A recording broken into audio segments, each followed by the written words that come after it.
Hey everyone, I hope everyone is having a good week and just having a good start to the semester so far.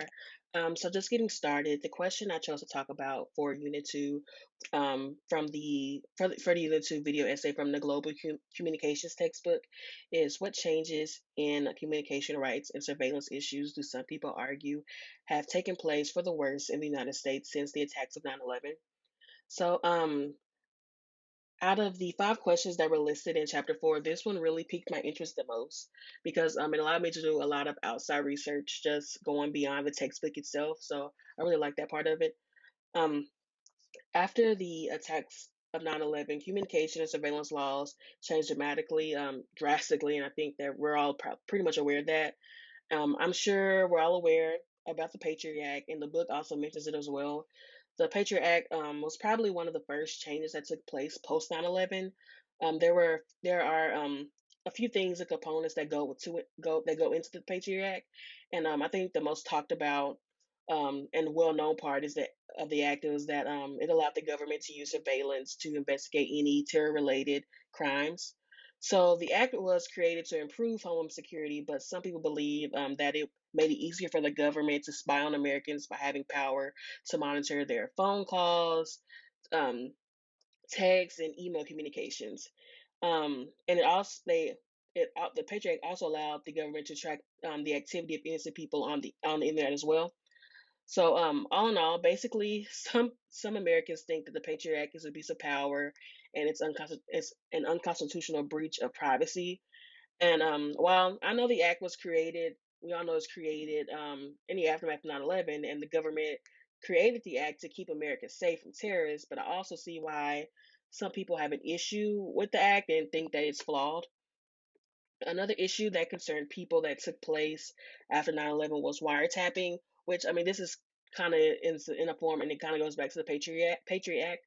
The fear after 9/11 was that terrorists were active in different parts of America, and they were just waiting to attack at any given moment if they were given the command to do so.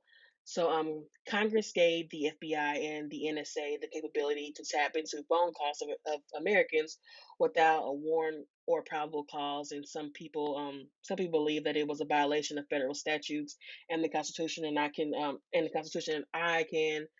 honestly I can see why people think that if someone was illegally listening to your phone calls, I mean I can understand why you would think that's unconstitutional.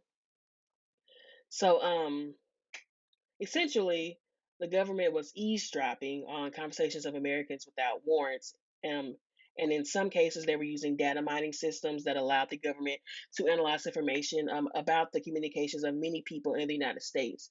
And I know we all might remember about about Edward Snowden's revelations about the NSA's mass surveillance, where the NSA where they collected data on American people's phone conversations, and it's caused a lot of outrage in the country.